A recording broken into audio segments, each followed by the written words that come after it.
Now, I would like to introduce you to our first keynote speaker. Her name is Beau Miller. Beau has over 2 decades of expertise, and Beau and her dynamic team deliver personalised service and strategic solutions tailored to each client's needs. At Boutique Realty, do you see what she did with that? Boutique Realty. Accountability drives exceptional results, making property more than a transaction, but also creating winning experiences for clients and communities. Beau is also behind the up-and-coming RE Bar Camp at the Pineapple Hotel in Brisbane. She might give you some more details on that. If you've never been to an RE Bar Camp, it is an experience to behold, very different to any other conference that I've been to. Entitled today, Pain to Power, which is going to be interesting.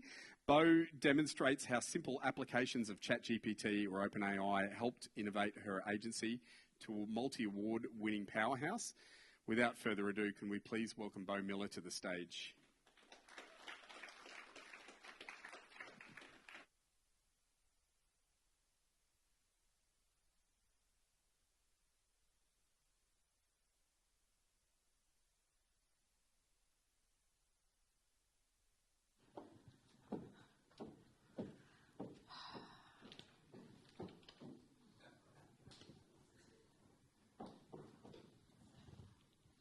I want you to all try and guess what type of animal I am and maybe what type of game I'm playing.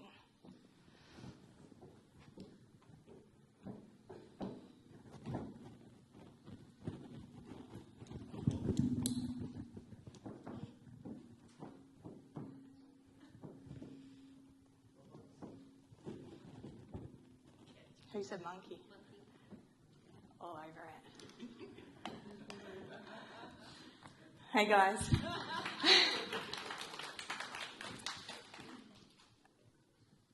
So I borrowed this headset from my 11-year-old son. Oh, here's my clicker. I saw these headsets at ARIC a few years ago, maybe 5 years ago. And I thought, it's a bit of a fad.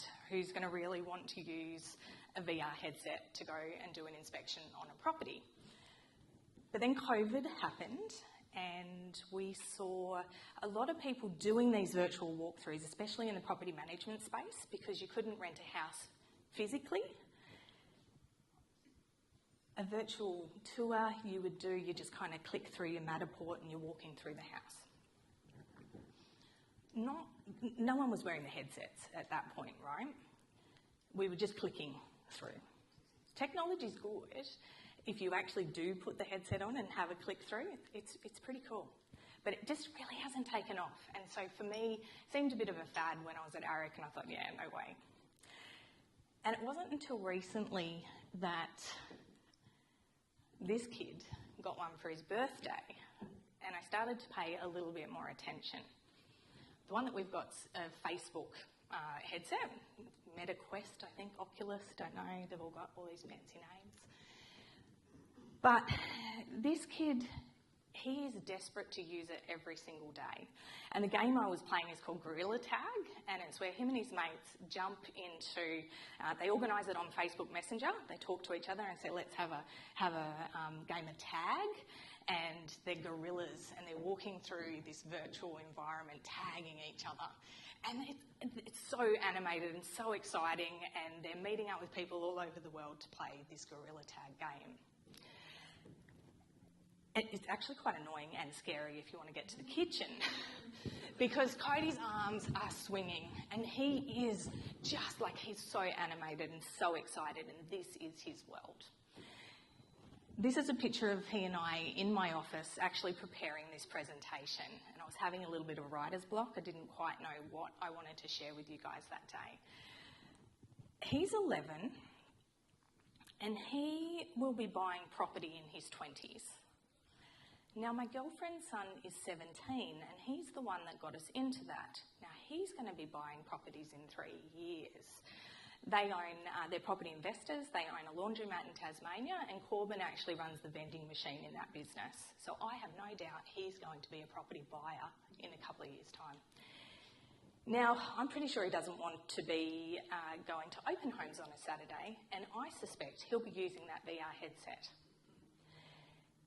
It's not very visible on the website platforms to do a virtual walkthrough. There's a little button next to the floor plan, you click on it. But if you click on it and you're in your VR headset, you can see the cobwebs that you forgot to sort out before the photographer came through. And I can tell you that from experience because I could see those cobwebs on the property I listed. So just a little bit of stats on these headsets. So 48 million households owned a VR headset in 2021. 65% of total sales were in 21 and 22. They're expecting a 21% growth rate between 2021 and 2028. It's being used in healthcare as a training tool. Patient rehabilitation, it feels really real when you're in there. I would rather live in there than in my dirty house sometimes. And it's treating phobias and disorders because I'm actually afraid of heights.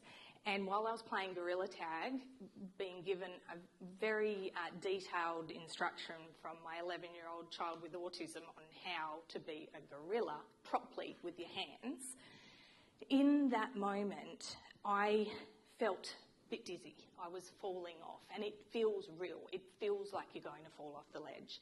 So it does give you those feelings that you would get when you're walking through a house that you love and you want to be in. So I really wanted to share that with you today as you open your minds and get ready to learn what you're going to learn over the next few days. Just because this technology that we talk about 5 years ago at ARIC isn't something we're using every day now because it doesn't suit us or our current consumer, it doesn't mean that the consumer that's coming next isn't already ready for it. And this kid is ready for it. So today my session is about how AI and ChatGPT can help you to price a property. And in this particular one, it's the exact one I did the virtual tour. It was actually my first virtual tour. I was really struggling. So I was in the process of selling my real estate business. My team didn't know that, and they're really good at upselling my services as a sales agent, and they got me the listing. And I'm thinking, I can't deal with a listing at the moment. I've got 275 properties to get ready for sale. And Jason's looking at me going, yep, getcha. So doing a CMA, I could do the CMA, but it didn't give me a huge amount of data. I hadn't sold in this suburb since 2020. Most of my database are investors. I deal a lot with property management. So the property I was selling in Jindalee, I knew was going to be a homeowner. There's no investor that's going to pay at that price point. The place is full of repairs. I just knew. It was a different market than I had buyers for. There wasn't that many sales in the previous 6-month period. I think there was 10 max. And also what I was looking at, there was no... like every property was different. So Jindalee, have we got any Brisbane agents here? Or are they all stuck in traffic? 1, 2, 3, 4. We've got a few. So Jindalee's a flood suburb. It has homes up on the hill that are like 8-bedroom homes with a tennis court and a swimming pool. It has a little 3-bedroom cottages that you can't swing when you're doing your VR in. It has 2 stories, single stories, renovated, unrenovated. It is just one of these markets that pure stats on a CMA doesn't really do it justice. So I turned to ChatGPT to help me. I got ChatGPT, at the time it had the ability, which it does now, to upload a PDF into it. So I just put my basic PDF CMA report into ChatGPT and I said, can you give me a hand? Can you walk me through the process of how we get to a slimmer price range? Because my CMA report was saying 860 to 1,100,000. My client's not going to be very happy with that range. They want to know, what are we doing? What are we marketing it at? And so, hang on, go back. Anyway, that is forward. Anyway, so the CMA report, put it in, and it gave me a little bit of information on what I needed to do to kind of bring that range down. It was helping me a little bit, but the problem is I'd priced the property back in October last year, And to me, it sounded like it had an 8 in front of it. A 9 just didn't feel quite right. But the data was starting to suggest that it was maybe a little bit more. And my client loves data. She works in a field where data is her business. So that's even trickier again, right? So the next thing that we did is I exported all of the data out of, and does this play? RP data, and I think CoreLogic's here today. So the next thing we did is we pulled out a list of all of the sales in the suburb. By doing that, I was able to then start to work out top to bottom and then compare it against what my CMA and my experience would be. I gave the client this data too. That is me doing it on screen, if you can see. So then there's a little paperclip. See the little paperclip down here? This is where you upload things into ChatGPT. How many people use ChatGPT at the moment? Nearly everyone? Cool. Has anybody done a PDF upload? Excel spreadsheet upload? Nah, I've got no hands. Hang on. 1, 2, 3. Yeah, okay, we've got hands. Okay, so we're doing some Excel stuff. It's brilliant. It's brilliant. So as it analyses that data, it starts to help me with my range and it gets it a little bit closer. So remembering that I've given the client the data, she's got the CMA, but I cannot quite get out of her what price she wants for this property. And my brain is completely overloaded. I don't know how to market it. In this particular area, everybody's going to auction. I'm not an auction agent. They know that. They don't want to go to auction. They want a price. They want to put offers over. But every other property says, just listed. Not helping me. So I did a little bit more digging into the data. Now, the crucial thing with ChatGPT, right, it's data is king. We need the data to be able to work with ChatGPT. It has access to a shitload of data, but it doesn't have all the data micro into Jindalee. So I've got to give it a little bit more. I've given it what the property was advertised for. So you know when we first go up, we go just listed, and then what did it sell for? So how did we get there? What was the decision making and how many days did it take me to get there? So I gave ChatGPT that data. Then we were getting somewhere. I rang the client and I said, I think that I know you really want to put a price on it, but we're not going to because the data's telling me we shouldn't. We're going to go with a just listed and we're going to do it for 3 days. We're going to do 2 viewings, Friday night preview, Saturday open home, and I'm going to do a longer open home. I'm just going to get people in the door and we're not going to put a price on it. We're going to get market buy, which I know market buy is here and I'm a market buy user. If anybody wants to know how it works, come and ask. We're going to get market buy to just have offers submitted so that you can see what the price is going to be, and I'll work through the list that way. ChatGPT did, using my statistics, tell me that we should price it at offers over $950. We got there. We got somewhere in the end using all of that data. But it said initially just listed, so we rolled with it.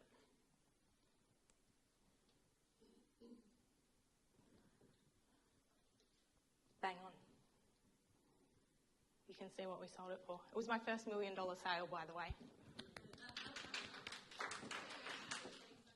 On the 26th of the 2nd, 2024, and I settled on my business on the 28th of the 2nd, 2024. So it was pretty intense. I was doing a lot of things at the time, and if any advice to you guys, use this tool to make sure that your day is easier to make these decisions. It's not cheating. It's just your personal assistant. I don't have to check in with any of my other staff. I was doing this stuff at midnight at night. There's no one else to ask. No phone a friend happening at that time. So ChatGPT is your phone a friend.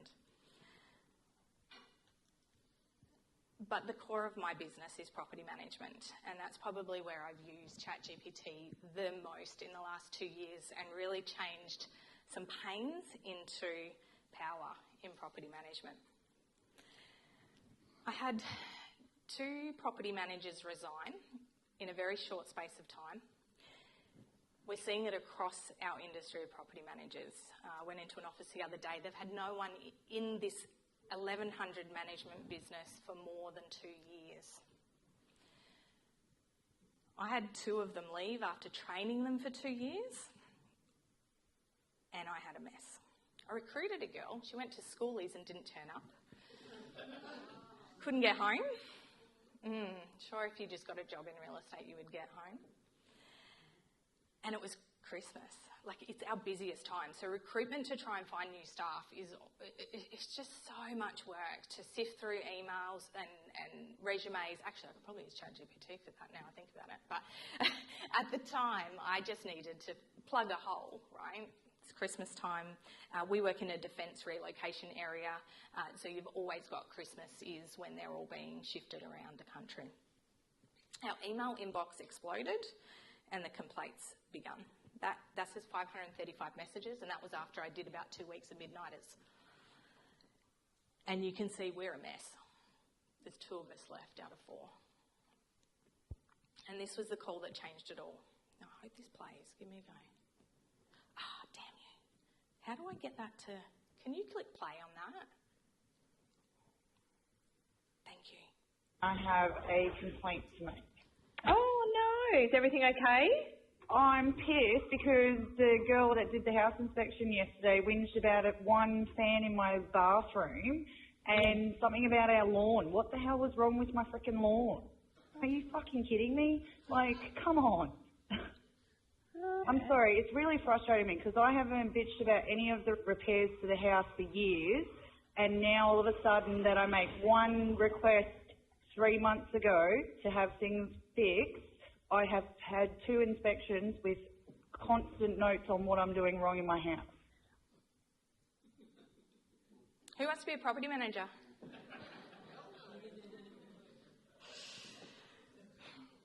Wasn't my first complaint that week.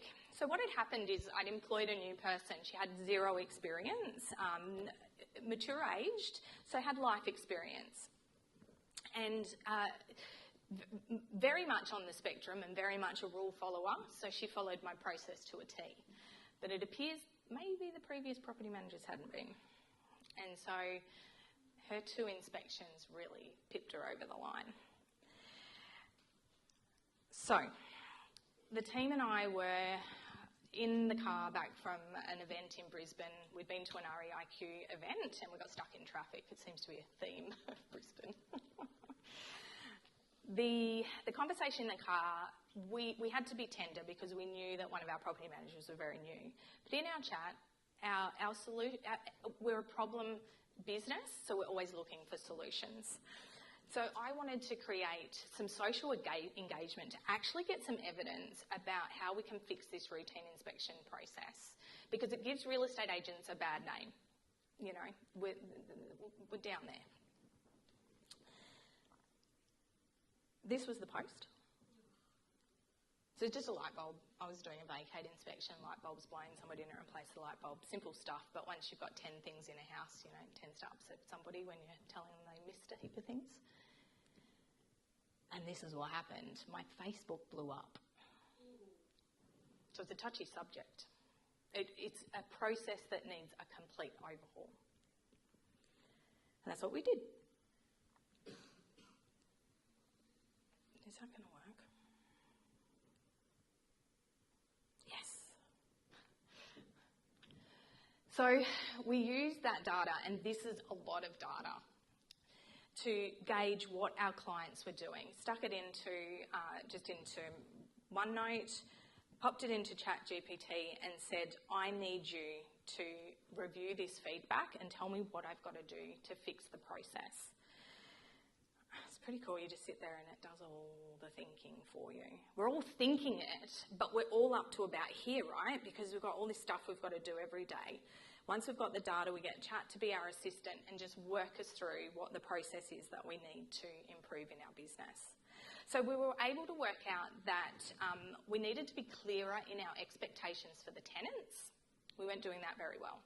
We needed to be more flexible in our timing of the inspection. We as property managers, we do a 2-hour window. We needed to maybe shorten that so that if somebody was home or they had other engagements, it didn't interfere with them. We also needed to set some expectations on how if they didn't do something that we needed done, that we communicated that to them. Because a lot of the time we're so busy once we've done the inspection, we forgot to go back and say, thank you, you did an amazing job. And that's that reward and recognition. And we had to be better at our reporting process. So we had a lot of clients telling us that we weren't reporting or were making assumptions that we weren't doing very well. Now, another big thing was grounds for rescheduling. So COVID hit us, we did virtual inspections. You'll all sit there and go, well, why didn't you keep doing virtual inspections? Because in COVID, our mental health levels dropped, our houses got dirtier, and the standard of living reduced. So as property managers, we had to go back in, get them back on track, and lift the standard of how we were caring for homes. It's a tricky job when everybody's mental health is struggling. We had to do that kindly, and we didn't always do it that way. But in using ChatGPT, we got better at doing that.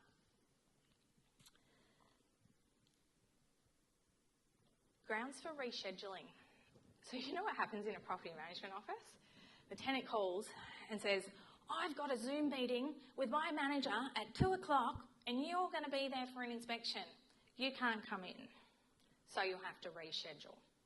Now, I run a business that needs to have a large window so I can fit as many routine inspections into that period. And if somebody drops one out in the middle because I need to reschedule and then I've got to go back to that suburb again because the tenant's got a Zoom meeting on, it's not going to work for my business. So, what are the grounds for rescheduling? Person takes the call and the whole office wakes up. Oh yeah, she does that all the time. And it disruptive. We've got property managers laughing because this is what happens. Yeah, send breach notice, decline of access.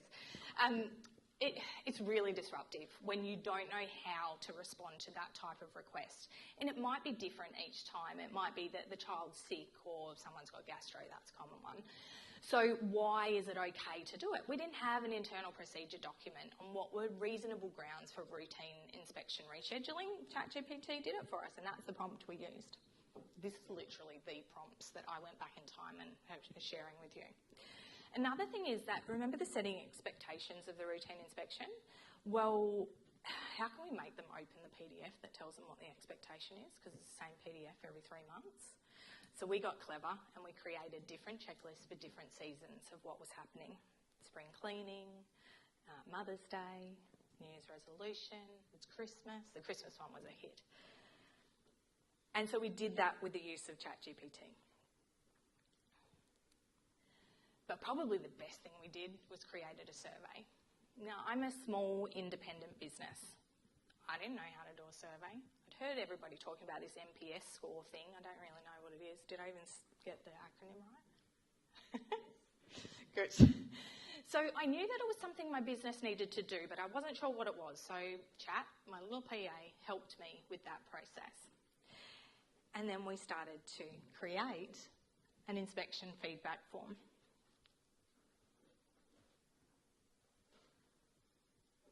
We worked out what our top areas for improvement still were after we got some feedback, what we still needed to work on, and that whole little score thing.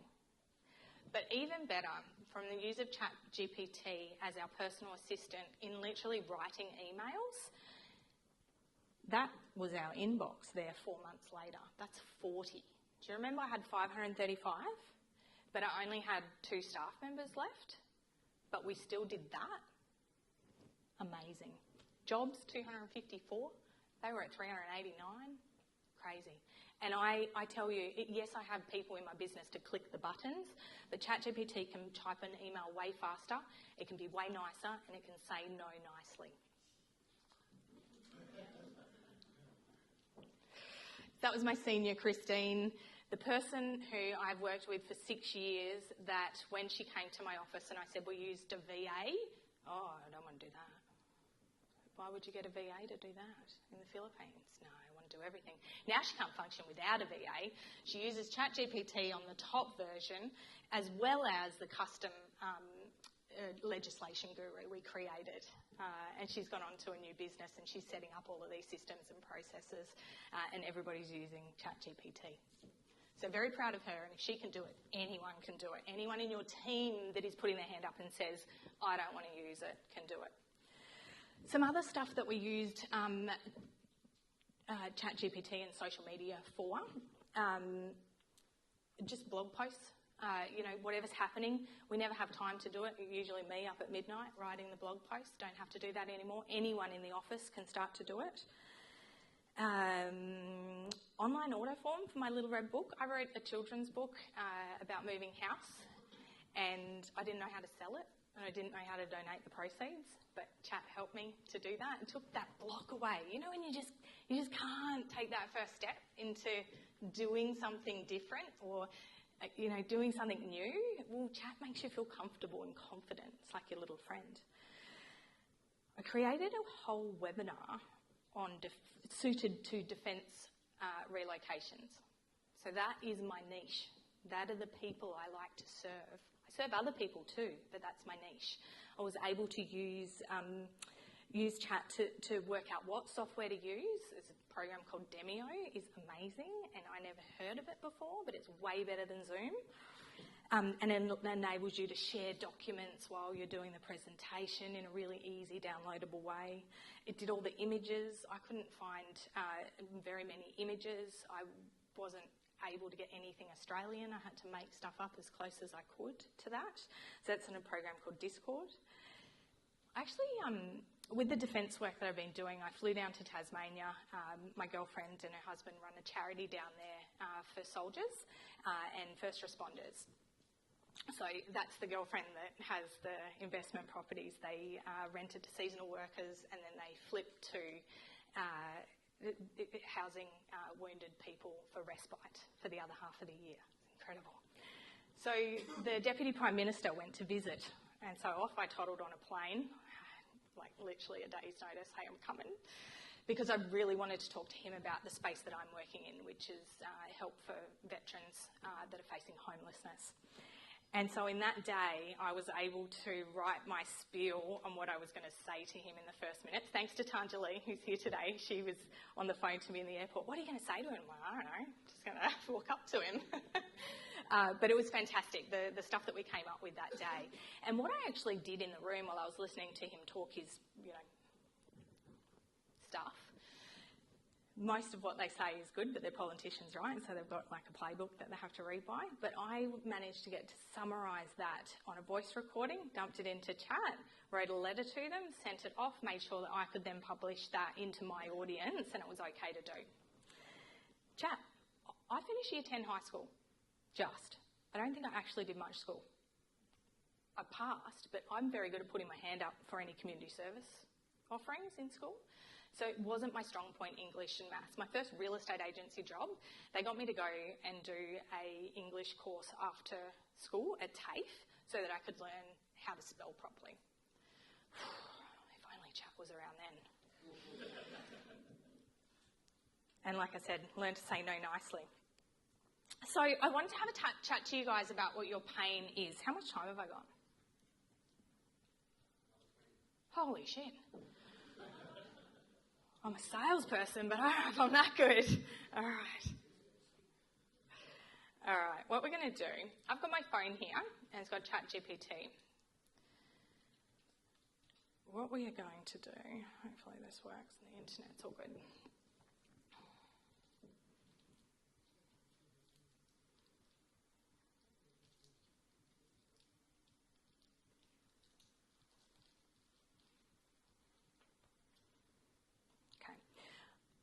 I mentioned before I created a legislation guru. Has anybody created their own GPT?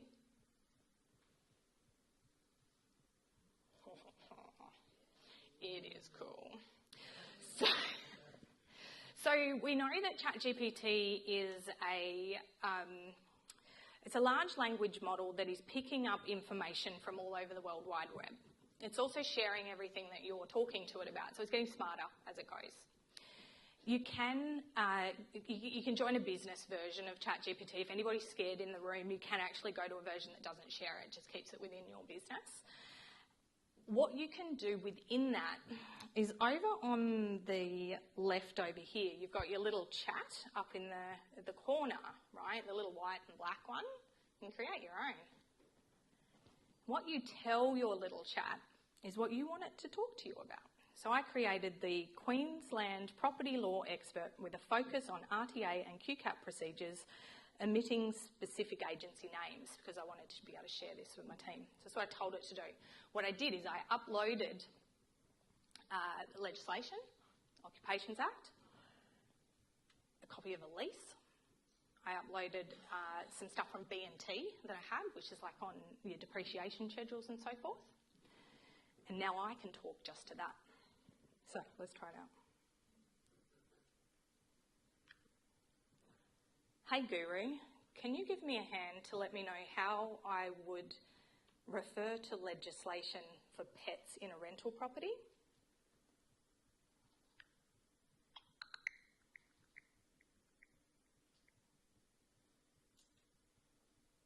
For information on pets in rental properties under Queensland legislation, you'll want to refer to the Residential Tenancies and Rooming Accommodation Act 2008. Generally, the Act requires tenants to seek permission from the landlord to keep pets. The landlord can include terms about keeping pets in the rental agreement, which might allow pets under certain conditions or prohibit them entirely. If you have specific scenarios or further questions about how this might apply in different contexts, let me know.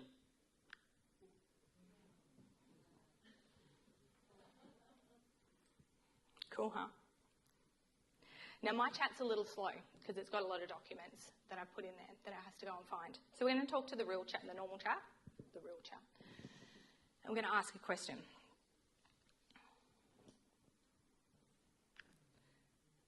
Hey chat, I'm a real estate agent in an acreage suburb of Beau Desert, and I need to create a marketing plan that will enable my business to get new clients in acreage suburbs. What would you suggest? Hi, Beau. For marketing your real estate business in acreage suburbs, it's essential to focus on the unique aspects that attract buyers and sellers to these areas. Here are some strategies you might consider. First, emphasize the lifestyle and benefits of living in acreage properties through your marketing materials. This could include highlighting the privacy, space, and connection to nature that these properties offer. Use high-quality photos and videos to showcase the beauty of the land and the homes. This personal touch can make a big difference in acreage suburbs, where community ties are often strong. Another approach is to leverage digital marketing. Utilize social media platforms to target ads geographically and share content that resonates with the interests of potential acreage property buyers or sellers, such as sustainability, outdoor activities, or farming. Considering your expertise, creating valuable content around the benefits of property investment in these areas, including potential returns, privacy, and customization opportunities, could position you as a thought leader. Networking with local businesses and community. Could you please help me on some social media strategies and community service options that highlight the fact that I love motorbikes and would help me to grow my business? Absolutely, Beau. Integrating your passion for motorbikes into your social media and community service strategies can create a unique personal brand that resonates with like-minded clients. Here's how you might go about it. For social media, you could create content that ties together motorbikes and real estate. For example, you could start a video series featuring scenic motorcycle rides around the acreage properties you're selling. This not only showcases the properties, but also highlights the lifestyle and accessibility of these areas for motorbike enthusiasts. You could also share stories or posts about how motorbike-friendly various properties are, discussing elements like garage space, scenic nearby routes, and community aspects relevant to motorbike owners. Community service options could include organizing or sponsoring motorbike-related events in the community. This could be a charity ride that starts or ends at a property you're showcasing, or motorbike meetups that include discussions on acreage living. Such events could position you How cool is that? That just gave me marketing to get new business for motorbike people. Darn, I sold my business. All right. That is pretty much all I've got for you guys today. So if we have any questions in the room, yep. Do you use the 3.5? Oh, we've got people at home. Yeah. Do you use the 3.5 version or you use the paid for version? And what do you think the difference is? Yeah, good question. If I had a team that I wanted to use it, 3.5 is fine. Totally not a problem. But they can't access my guru. They can't access the PDF versions and the Excel versions. It's $29 a month per staff member. It's pretty cheap software to get to the next version. Yeah. And if you go to the business version, I think it's about the same price, then you can start putting your own internal processes and procedures into it. And then you can start using chat as the person that's helping your team to learn how to be property managers instead of interrupting Beau all day long. Another question at the back. Jason, thank you for giving me the exercise. You obviously know I need it. Excuse me, sorry. Thanks, Rav.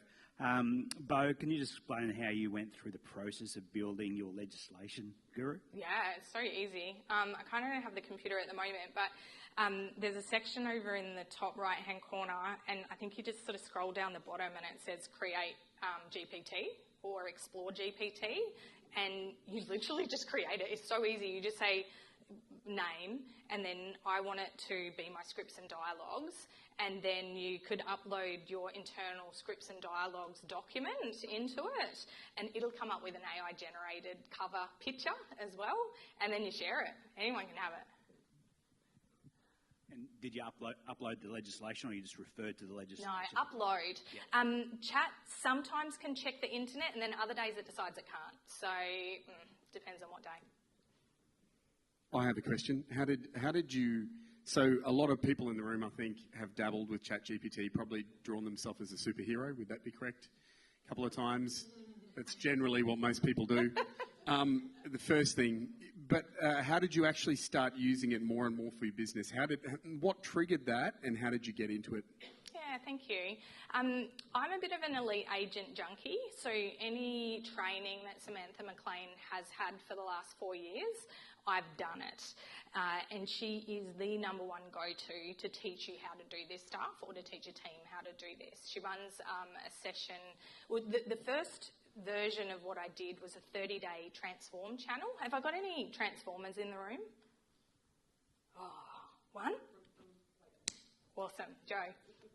Transform is a 30-day challenge, and it really sets the bar high. By about week 3, everyone's gone out of the wayside. You lose your momentum about week 3. If you can hang in there to week 4, you got a chance for the win. And there's good prizes in the winning of it, but there's also the glory that says you're a transformer.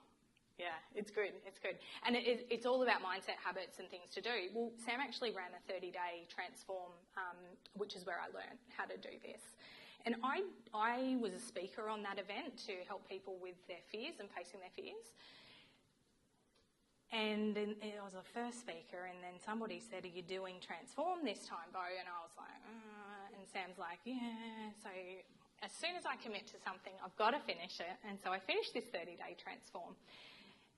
And it was really cool. So you would use ChatGPT to write a prompt, and then other people would come in and rank your prompts and give you suggestions on how you could improve that prompt to get better data.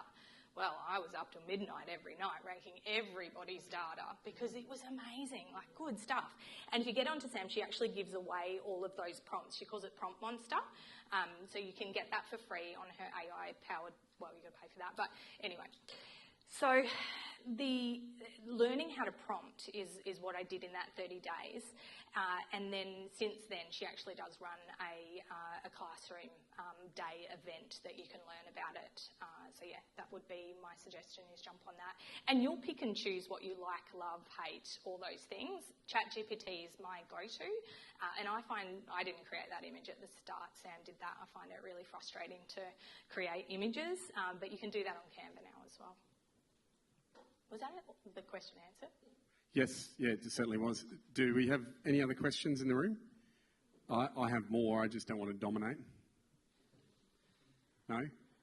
So in the area of ChatGPT in particular, you said you dabbled in Discord, I think it was? Yeah. Which is, that's largely for image creation, correct me if I'm wrong. You haven't had much success in doing that. Do you use ChatGPT for image creation now? Because I know it uses a different engine. Yeah, a little bit. It's okay, just don't try and put anything with a word in it, because it just adds I's and Z's and just looks stupid. So if you can just avoid words in there. Do you have a use of ChatGPT that you would recommend the audience does not use it for? That. Yeah. Images. Yeah. Just images? Well, look, it's not terrible at it. It's okay at it. With ChatGPT, you always have to fact check, because it's not always right, okay? So you are the professional. You can't fake it till you make it with ChatGPT, because it'll make you look stupid. So just be really careful to fact check if you're putting information in there that it is actually true and correct. Yeah. Thanks for that. In the property management world, say if you're looking 1 year, 3 years, 5 years ahead, where do you see the ChatGPT, increasing capacity of property managers? Where do you see it just ultimately never going to be able to help the property managers? What's your kind of view down the line based on your experience? Good question. Oh my God. Give me 100 software developers and I'll fix your problem. I think software in property management space in the country is going too slow for what these tools can do.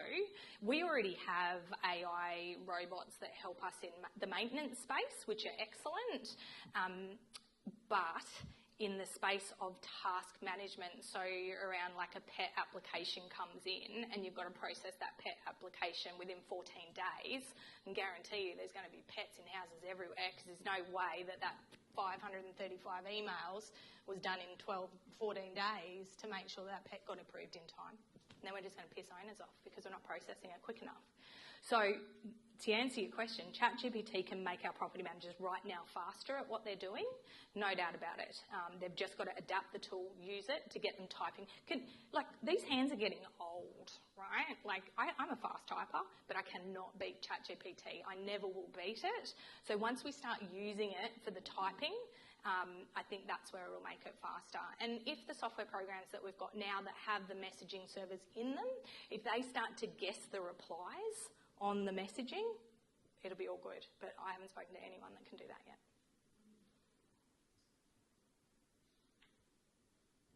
Hey, Beau. Hello. Hello. With your property managers, how do you run them to respond to emails using ChatGPT? Is it a simple process? You literally just copy and paste the email in there and say, do it? Or Pretty much, yeah. Yeah, it is. You have to train ChatGPT in what you want it to do. I'll give you an example. I had a client ask me, he's an owner client, he was renting a property with another agency, so I solved their problem for them by replying using ChatGPT. He had taken a property sight unseen. When he moved in, there was no fence. This is bullshit, needs a fence. Well, actually, you took the property without the fence. That doesn't come across well, right? And I just say, well, tough titties, the house is yours, no fence, deal with it. They're not going to take that as the no answer. Remember I said chat says no nicely? So in reply, we use legislation, which is what we tell our team to do all the time, but who the hell has time to go and find which part of legislation it's going to deal with? So we just reply and we say no. If we can use ChatGPT to get the team to go, okay, what would chat say? Then it gives you a bit of a tool. You cut and paste out of it what you like, you put it in your reply and you hit send. And that just gets the barrage of, you said no and I'm not happy with that answer, so I'm going to ask you 3 times. It actually stops them. They actually stop. So to implement it in with your team and get them up and running, I did a session with an agency in Brisbane that we worked on their vision, their values and their standards. So their culture plan on what they were doing each and every day. So it was a really fun session, but I used ChatGPT to write it on screen. So all of a sudden I've got all these property managers going, how cool is this program? They're all using it now. And I went in the office the other day and they said, hey, that chat's really cool. How'd you learn how to use that? So you've just got to show the fun and the light-hearted way to use the program, and it's not scary. You know, we see AI as a scary word, I think. We've just got to break down that barrier and just go, this is a tool to help. It's an assistant every day. I think that's all for questions. Beau, talk to us just quickly before we keep moving on. Talk to us about your event that you have coming up at the RE Bar Camp. Yes, RE Bar Camp. What the hell is an RE Bar Camp? Oh, it's a conference or an unconference at a bar with no agenda. You had me at bar. A bar, I know. Me too. So I went to an RE Bar Camp 10 years ago in Brisbane. They run them over on the West Coast every year. 10 years ago, there's actually 2 people in this room today that I've just spotted that I actually met at that event, right, guys? Who are they? Who are they? Put your hands up. Where are they? So Russell, Jason Rose, likely suspects. Yeah. Junkies. Yep. No, look, literally, and I think it was Russell's first event as well. So at that event, Russell and I talk all the time now, and he's been an amazing support for my career to get me to this point. I wouldn't be selling real estate if it wasn't for him, and I wouldn't have met him if it wasn't for RE Bar Camp.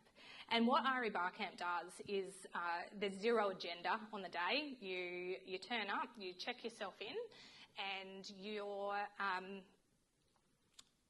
got a whiteboard. There's none of this flashy stuff, just a whiteboard and a pen, and everyone screams out what they'd like to talk about for the day. Pick your own path.